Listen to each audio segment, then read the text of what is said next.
Dealing with a breakup is super, super painful, but you can get through this. And this is how you can get through this really fast and really reduce the amount of pain that you're feeling so that you can start to move forward with your life.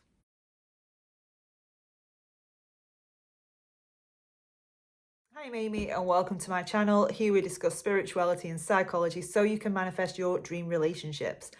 And in today's video, I'm going to be discussing breakups and why they're so painful and how to really reduce the amount of pain and the amount of time it takes to actually let go of somebody. So breakups are traumatic, and depending on your attachment style depends on how well you deal with a breakup. So as you can expect, the people that really do okay in breakups are secure people. And the reason for this is because they're not telling these stories about themselves that are quite painful. And what they realize is that the pain of a breakup is real and they can process that pain quite quickly. However, the suffering, so the stories that you're telling about yourself, is unnecessary. So anxious attached people will lean into a breakup, but the issue is that they will tell themselves so many disempowering stories about why this happened, about themselves. So they tell themselves a narrative that I should have done better, I'm going to be alone forever, I'm abandoned, I'm rejected, I wasn't good enough, I'm unworthy. And you can imagine if you're telling yourself all of these stories, you are going to greatly extend the amount of time that you're in pain. Fearful avoidance. Fearful avoidance are really, really good at shutting off romantic feelings. So when a fearful avoidant leaves a relationship, usually what has happened leading to that breakup is that they've given and given and given and given without much back. So when they leave a relationship, or if they're broken up with, a lot of the time they were probably on the way to it anyway. So they were already experiencing quite a lot of resentment towards their partner, just had enough of meeting somebody's needs and not having their own met, that they just think, I'm done.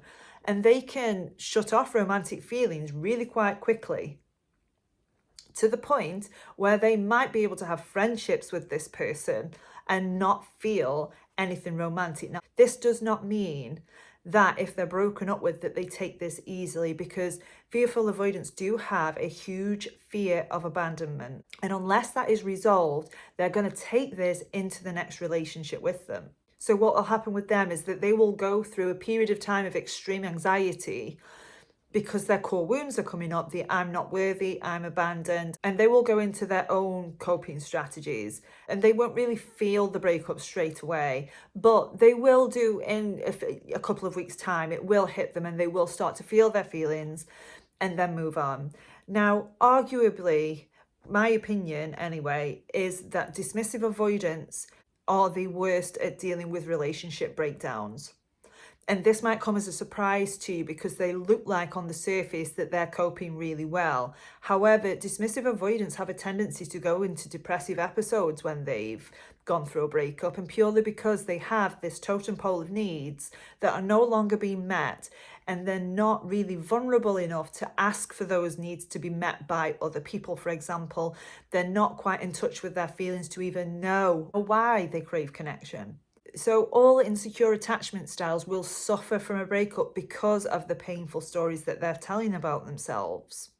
So a dismissive avoidant will be telling themselves that they're defective, that they're a failure, that they don't deserve love. And same with fearful avoidance as well. They'll be telling themselves the same stories. So the suffering prolongs and continues. How do you break up like a boss? And there are 3 things that I want to discuss in this video that if you can really dive into, you are going to greatly reduce the amount of pain that you're in. Now, let's say, for example, that this breakup wasn't something you wanted, and let's say that you do want this person back. Regardless of whether you want the same person back or not, this work is going to be so beneficial, and in my opinion, is a necessary step for you to get back into the dating world or for you to get back in touch with an ex-partner. The first thing I want you to realize is that you are not actually missing the person.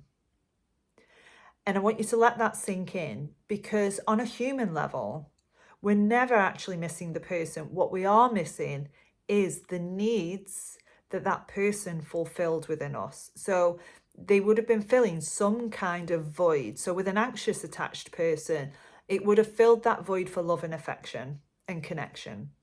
For a dismissive avoidant person, they still do crave that connection, but they would have had feelings of admiration, of feeling accepted, of feeling wanted.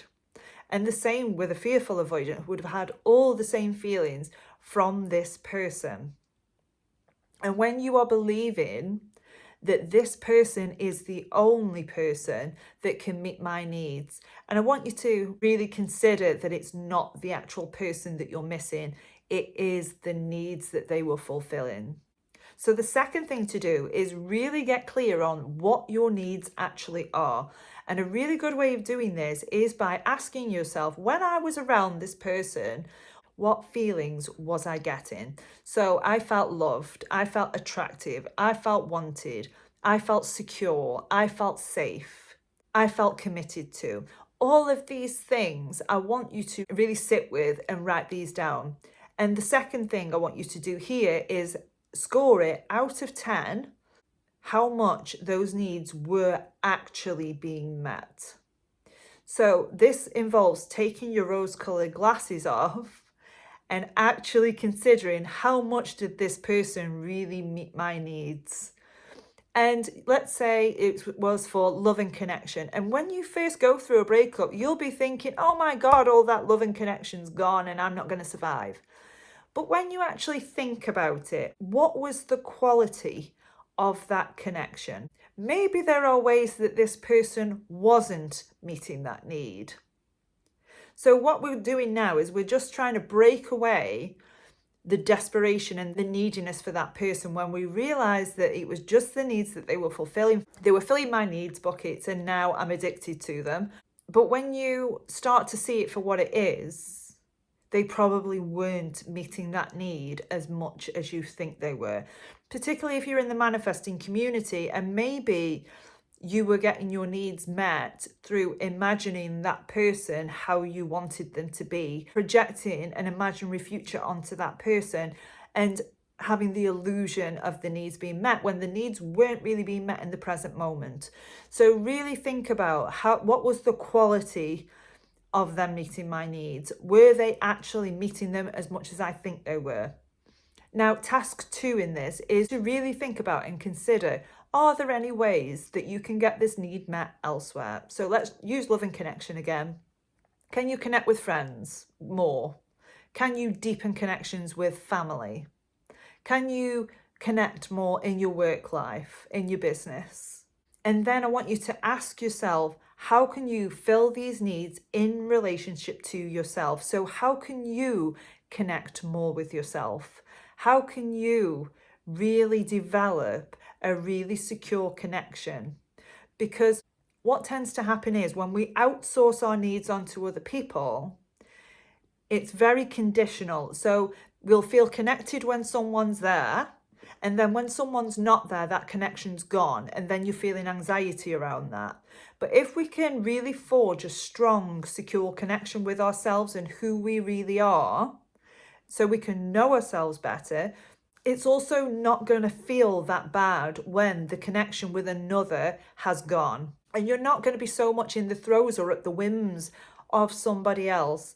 And that is going to overall make you a lot happier because you're not going to be starving for love. I mean, just think, if you haven't eaten for 4 days and someone shows up with a pizza, you're going to grab that pizza like your life depends on it. And this is the same as what happens when our needs aren't being met and we don't feel empowered enough to meet them ourselves. So try those 3 things and really be super honest with yourself of the reality of the situation, because I can guarantee you that this person was not perfect. This person probably wasn't meeting your needs in a way that you really wanted them to, or maybe they were just meeting one big one and not really meeting your other needs at all.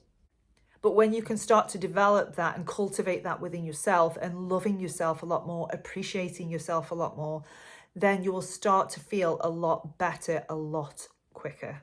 So I hope you found that video helpful. If you did, pop a comment below and I will see you in the next video.